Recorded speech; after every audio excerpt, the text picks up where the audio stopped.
Televidentes, cibernautas de Ecuador Libre Red, muy buenas tardes. El 24 de mayo de este año, del 2013, se aprestan a posicionarse por 4 años más de presidencia Rafael Correa, y el 15 de mayo se aprestan a posicionarse los asambleístas en un nuevo periodo legislativo. Esto trae una serie de expectativas, una serie de propuestas, una serie de esperanzas, pero a la vez una serie de políticas y de acciones para el país. Por eso hemos visto conveniente la necesidad de poder participar en una conversación con el catedrático universitario Ramiro García sobre las perspectivas del gobierno nacional, principalmente en materia de justicia, y cómo estaría los próximos 4 años de gestión presidencial marcada por un proyecto de disciplinamiento social y de criminalización a las luchas sociales que se han venido desarrollando durante este periodo. Muy buenas tardes, Ramiro. Buenas tardes y un saludo para todos los televidentes, todos los cibernautas que siguen en este canal. Bueno, Ramiro, ¿cómo ves tú la perspectiva del gobierno en torno a la reforma penal que se aprestaría o que ha venido anunciando el presidente Correa como una de las principales o primeras acciones a partir de su posesión y de la posesión del nuevo parlamento en el país? Mira, yo creo que el proyecto de Código Orgánico Integral Penal obedece a un esquema que no inicia ahora, que ya inició hace rato, que empieza desde mi punto de vista con la consulta popular, mediante la cual se legitima una intervención directa por parte del Ejecutivo en el ámbito judicial, intervención que hemos visto clarísima y además totalmente deleznable, un control por la vía administrativa de los jueces, pero no solo de los jueces, sino de los fallos de los jueces, de las decisiones de los jueces. Y eso es lo que estamos viendo ahora. Hemos visto cómo el Ministerio de Justicia y el Consejo de la Judicatura se han convertido en agencias de trámite de fallos de gobierno, con funcionarios que están ahí pululando entre jueces, haciendo sentir el peso del poder a efecto de asegurarse que esas decisiones vayan en la línea de lo que quiere el gobierno. Y por supuesto el ámbito penal siempre resulta el ámbito más delicado. Hemos visto cómo en el último año y medio se ha duplicado el número de presos en el Ecuador. Hemos pasado de 10.500 a más de 20.000 en un año y medio. Es decir, nos hemos demorado como 20 y pico años en meter 10.500 y un año y medio en meter 10.500 más. Estas son cifras realmente preocupantes. Con un adicional, del 100% de los que entraron, de los nuevos presos, son personas que pertenecen a los segmentos más deprimidos, socioeconómicos más deprimidos de la sociedad. Además, la gran mayoría de ellos presos sin sentencia. Hay un abuso clarísimo de la prisión preventiva por parte de los jueces. Con un adicional, es la primera vez que vemos, ni siquiera en el gobierno de Félix Cordero, es la primera vez que vemos jueces apresados, no solamente destituidos, sino apresados por revocar órdenes de prisión preventiva. Y esto sí resulta gravísimo. Estamos encarcelando jueces por ordenar libertades. O sea, aparte de que el derecho penal se convierte en un instrumento de cohesión social, de establecer el poder punitivo, de ser una expresión del poder punitivo del Estado, es decir, el gobierno está generando un proceso de elaborar símbolos, de elaborar ideas en el marco de un disciplinamiento social utilizando el instrumento jurídico. A ver, nos enfrentamos en este siglo XXI a nuevas formas de sociedad. Tenemos sociedades complejas, en las cuales la interrelación es anónima y se basa fundamentalmente en normas. Es decir, imagínense ustedes un día viernes 2:30 de la mañana en la intersección Eloy Alfaro República. Tengo 30 carros por lado y todos actuando de forma coordinada sin que exista un policía o una orden de por medio, solamente a través de un semáforo. Es decir, asumo, y todos asumen que todos van a respetar, y en la medida que todos respeten esa norma, la convivencia se convierte en pacífica. Para a efecto de asegurar esa interrelación anónima adecuada, existen diferentes ámbitos del derecho, pero evidentemente la fase más agresiva, más fuerte, la forma más violenta en la que se manifiesta el poder estatal, sin duda, es el poder punitivo, es decir, acudir al sistema penal. Yo creo que es casi una verdad de perogrullo decir que en un Estado constitucional de derecho la intervención estatal en la esfera de libertad de los ciudadanos debe ser excepcional. Acá vemos que no solamente que no es excepcional, sino que se está constituyendo en la regla. Pero lo preocupante es que esto no solamente es un discurso del gobierno, también es un discurso de oposición. O sea, es como que izquierdas y derechas se hubieran vuelto locas. Todos están pidiendo más cárcel, cada uno bajo premisas diferentes y bajo consideraciones diferentes, pero todos al final terminan pidiendo más cárcel. Las feministas solicitan que se tipifique el femicidio para evitar que maten a las mujeres. Los ecologistas, que se tipifiquen los delitos contra la naturaleza y que se incrementen las penas de los ya existentes para proteger a la naturaleza. O sea, queremos que si hay que proteger al cóndor, cárcel. Proteger a los taramananios, cárcel. Proteger a la mujer, cárcel. Los grupos LGBT están solicitando cárcel para todo el que tenga un discurso medianamente homofóbico y así. Es decir, un ratito, yo creo que ya es hora de que se embrague un poco y alguien ponga la pausa. Estamos suplantando la religión por una religión penal, por una ideología penal. Y esto resulta gravísimo, porque a la final estamos pidiendo como sociedad mayor punición, es decir, más Estado de policía, menos Estado de derecho. Bueno, pero a la par de que viene desarrollándose todo un discurso de profundizar el poder punitivo del Estado, también se viene construyendo un discurso simbólico en medio de la prensa, de la propaganda, del control de los medios de comunicación. ¿Cómo ve usted el tema de libertad de expresión en los próximos 4 años? Bueno, a ver, evidentemente el gobierno se ha dado desde el 2007 a una tarea permanente, organizada, estructural, de demoler todas las instituciones que eventualmente le pueden hacer algo de oposición. La oposición política directa se la comió y se la comió facilísimo, en gran parte por un hábil manejo del gobierno, en gran parte por un manejo estúpido de la oposición. Entonces, con una oposición como la que se nos presenta, sin mayores ideas, sin discursos renovadores. Mire usted que 6 años después todavía el discurso del presidente se sigue percibiendo de alguna manera como novedoso. Es lo que quiere decir que en 6 años la oposición no ha podido estructurar un discurso que pueda diferir e innovar respecto del oficialismo. Evidentemente ahora lo que le queda, el único espacio que le queda, y que por cierto le desquicia al gobierno, es el de los medios de comunicación. Y se ha dedicado a una tarea desde mi punto de vista infructuosa, porque afortunadamente el desarrollo de los medios tecnológicos, mire, ahorita estamos hablando ante cibernautas, estamos hablando fuera de los canales regulares, digamos, los canales tradicionales de comunicación. Y esto resulta importantísimo, esta tarea que va en contravía de la historia, en contravía de la Constitución, de querer limitar la libertad de expresión, resulta no solamente triste, sino infructuosa. Sin embargo, yo creo que, al menos en lo que se refiere a los medios de comunicación formales, el presidente y la maquinaria de gobierno van de frente y van con hacha. Pero el tema de la ley de comunicación, por ejemplo, es clarísimo. Además, tú topabas hace un rato un tema que resulta fundamental, el simbolismo, el acudir a un derecho penal simbólico, el acudir a los símbolos a efecto de generar cierto tipo de reacciones o no reacciones de parte de la sociedad. Entonces, claro, se está apostando a un disciplinamiento social.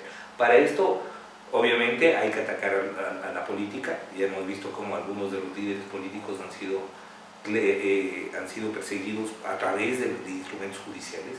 Hay que atacar a los líderes sociales de todo aquel que tenga alguna posibilidad de convocatoria. En el caso del 10 del Urucoto fue clarísimo, el caso de Marcelo Rivera, el caso de los defensores del agua, etc. Es decir, hay un montón de ejemplos en donde el gobierno, mediante los órganos judiciales, va hacia una criminalización de cualquier forma de disenso o protesta.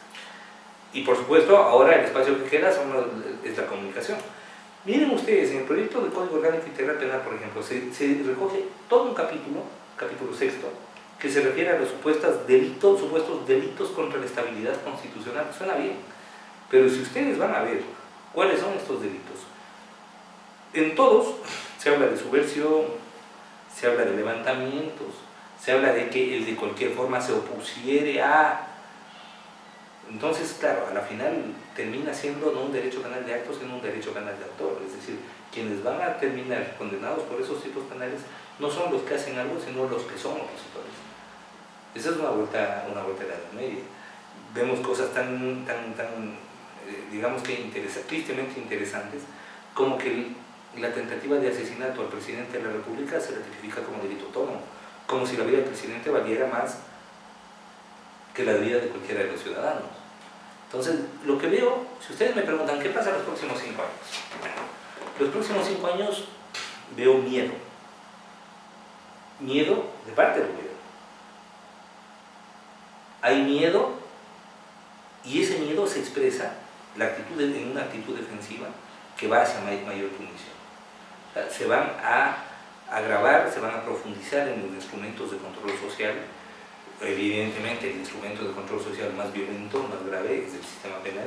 Yo creo que a ese le van a apostar en un libro. Los instrumentos de control administrativo, a todo aquel que pueda tener una voz, un micrófono, una cámara, evidentemente van a ser cada vez más fuertes. Esto implica miedo. Tenemos un gobierno que no se sostiene, que ahorita, hoy por hoy, desde mi punto de vista, no tiene una base de legitimidad democrática sustancial. Es decir, la democracia, y eso está claro, ese fue uno de los puntos de discusión del siglo XX, el concepto de democracia supera el simple endoso electoral. Es decir, una decisión democrática no es solamente la que tiene la mitad más uno de los votantes. Una decisión democrática debe ser sustancialmente democrática también. Es más, vemos que la democracia formal, es decir, la que se ejerce a través de ejercicios de democracia directa, a través del voto, consignación del voto en una elección, puede llevar a resultados no democráticos. Si ustedes, por ejemplo, convocan una consulta popular, donde la pregunta sea, ¿está usted de acuerdo que se castre a los violadores, se decapite a los asesinos y se corte las manos a los ladrones? Seguramente esa propuesta va a tener más del 80% de aceptación. ¿Por qué? Porque aparte de eso, los medios de comunicación tradicionales se han dedicado a una tarea constante y permanente de profundizar no el nivel, sino la percepción de inseguridad que puede tener la gente. Ahora, y eso termina llevándonos a un punitivismo claro. Ramiro, usted está hablando de libertad, de democracia, de profundizar la democracia, de participación, pero también de un temor por parte del Estado, del gobierno, a cualquier forma de expresión, de organización. Pero se ha abierto un debate en el país. ¿Cómo usted cree que debería ser o cómo se debería entender la libertad de expresión más allá de la libertad de imprenta, como se le dice? Claro. Bueno, a ver, hay partes, de alguna manera el gobierno se ha apropiado de uno de los discursos reivindicativos de la izquierda, el de la democratización de la opinión. Está claro que tradicionalmente en el Ecuador y en América Latina la opinión ha estado monopolizada por grupos de poder económico. Eso ha sido así. La solución no es cambiar de patrones, sino democratizar la comunicación. Yo veo que el gobierno, no solamente por la vía, mire usted que revocó una cantidad de concesiones de radios, por ejemplo, y las concedió, pues bueno, averigüen a quién se las concedieron, averigüen en Riobamba quién es el que manejó las concesiones y qué cargo ocupa dentro de este gobierno, averigüen en Manaví los 2 canales de Calceta a quién pertenecen, por ejemplo, y van a ver que no es que hemos eliminado los monopolios, hemos cambiado el titular de los mismos. Pero por otro lado, miren ustedes, los instrumentos de control y de sanción, de disciplinamiento, cada vez se van profundizando. Si algo hemos visto desde las elecciones hasta acá, es un deseo irrefrenable de parte del gobierno de manifestar su control, por ejemplo, sobre sus asambleístas. no se han preocupado mucho de estructurar propuestas, de analizar lo que se viene, no, sobre todo de estructurar los mecanismos de control, que nadie se vaya, que nadie se corra, que no le voten en contra. Entonces yo veo mucho miedo de parte de la estructura gubernamental. Ellos saben que es una estructura frágil, más allá de que hayan ganado 8, 10 o 20 elecciones. No, saben que es una estructura frágil. Saben que es una estructura que va ligada a dos puntales fundamentalmente. Aceptación popular y sobre todo situación económica. Entonces, además una situación económica que, como bien le dijeron en Alemania al presidente, pues, pende de un hilo. Tenemos un déficit casi inmanejable, estamos cubriendo gasto corriente con deuda externa. Las propuestas que se nos plantean no son siempre las mejores. Por ejemplo, a nosotros políticamente nos puede parecer muy interesante el acuerdo con Mercosur. El problema es que ese acuerdo tiene sentido desde otro modelo económico, imperante en el país, porque una forma de tratado de comercio donde podamos vender bananos al Brasil, fruta a la Argentina o camarones a Venezuela, pues resulta bastante inapropiado. Vemos que por el otro lado manda mensajes erráticos en lo diplomático el presidente. Por una parte va a Alemania y dice que hay que considerar la posibilidad de un acuerdo comercial. Vemos la visceralidad con la que se manejó el tema del embajador del Perú. Entonces yo no veo un gobierno, pese a controlar judicial, legislativo, ejecutivo y todos los órganos supuestamente autónomos de acuerdo a la Constitución, yo no veo un gobierno que haya consolidado todas sus fichas. Y por supuesto, dentro de eso, es fundamental para ese gobierno, para poder consolidar todo ese esquema, el tener un sistema penal que se mueva directo y que vaya de frente. O sea, estamos hablando de que entonces se apostaría a construir un proceso de disciplinamiento social que venga a la par con un proceso de criminalización a los sectores disidentes de la izquierda, de los sectores sociales que pueden hacer una oposición. Mire usted, vea, lastimosamente, yo creo que no hay peor persecución para la izquierda que la que viene de la izquierda misma. Y eso no está demostrado. De la que dice ser izquierda. O de la que dice ser izquierda, si es que podemos llamarle izquierda, a este gobierno. Sí, yo creo que viene, bueno, no es que viene, ya ha venido, pregúntenle a Marcelo Rivera si hay persecución o no hay persecución. Es decir, sentenciarle por nada más ni nada menos que terrorismo,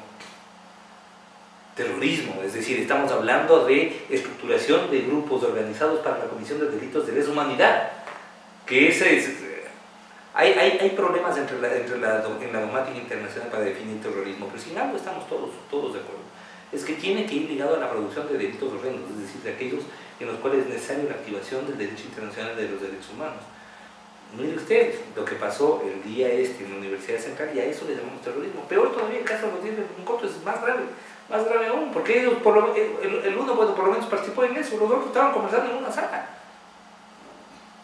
Vemos además la utilización de dobles y triples estándares por parte de la función judicial a la hora de juzgar temas, si son del gobierno o son contra el gobierno. Vea usted, en el caso de AGIC, la doctora Lucy Blasio manda el archivo bajo el argumento de que no se había cumplido el requisito de procedibilidad de la autorización previa del legislativo.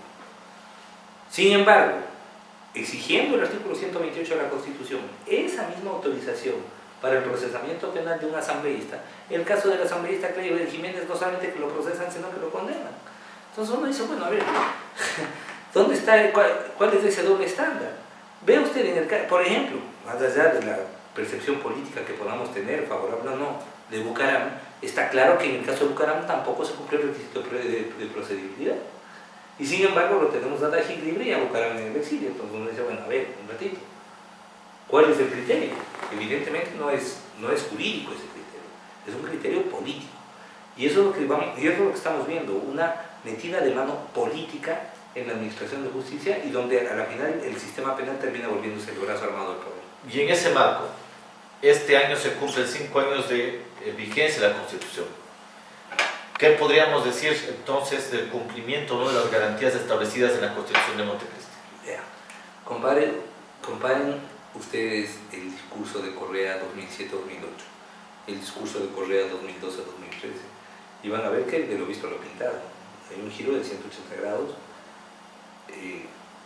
muy fuerte, donde prácticamente el Correa de hoy está en las antípodas del Correa de inicios de gobierno. Mientras en la constituyente se promovió, por ejemplo, un indulto masivo a las bandas del narcotráfico, ahora lo que estamos viendo es un encarcelamiento masivo y de gente pobre. Entonces, bueno, dice, ¿a qué estamos jugando? Es decir, ¿cuál fue el mentiroso, el primero o el segundo?